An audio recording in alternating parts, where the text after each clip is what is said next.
Ito bang magluluto ako ng tinolang manok. Sinisingkutsa ko muna itong manok sa bawang, sibuyas, luya.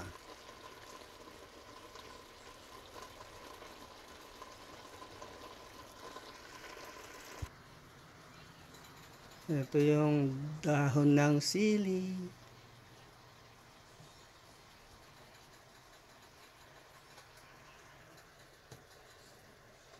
Ito naman yung sayote.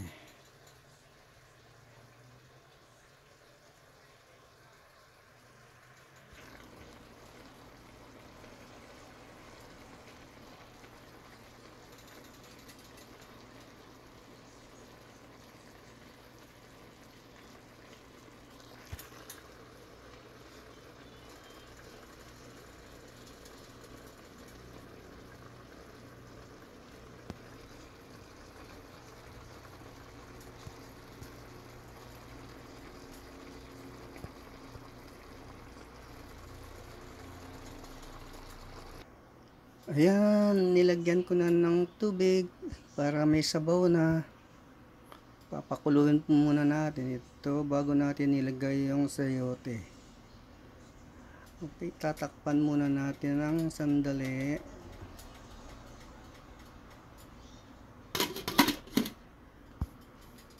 Hintayin muna tayo ng mga ilang minuto.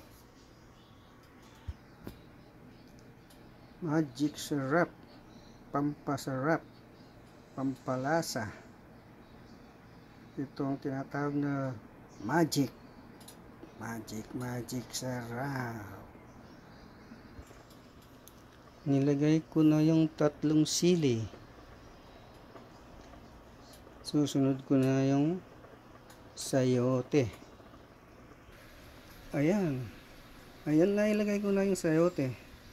Ngayon tatakpan muna natin hanggang sa kumulo ng gusto.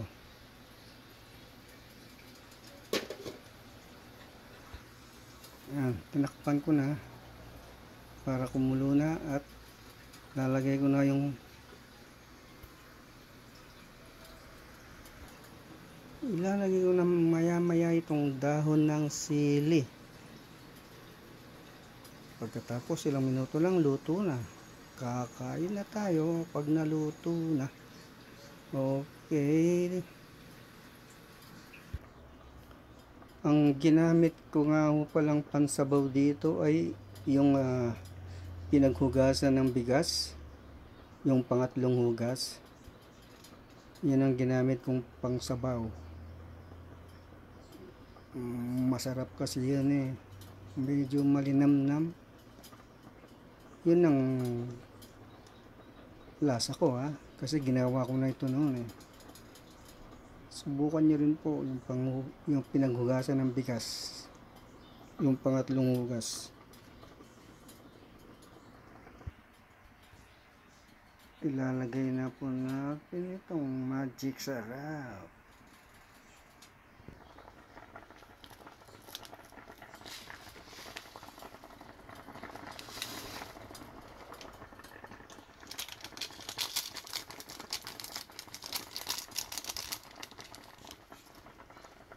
Ayan, nilagay na po natin yung magic syrup. Lalagay na rin po natin itong dahon ng sili.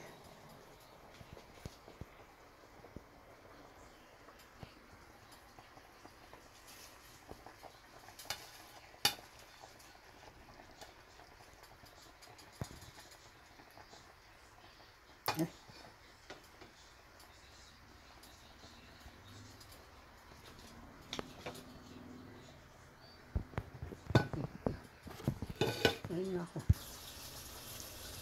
Sorry po.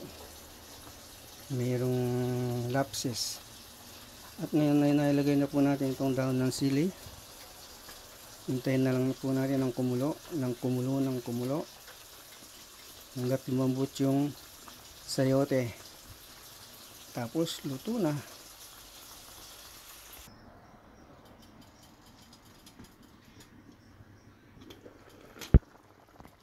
Luto na po ang ating tinolang manok. kakain na tayo. Bye bye. Thank you for watching.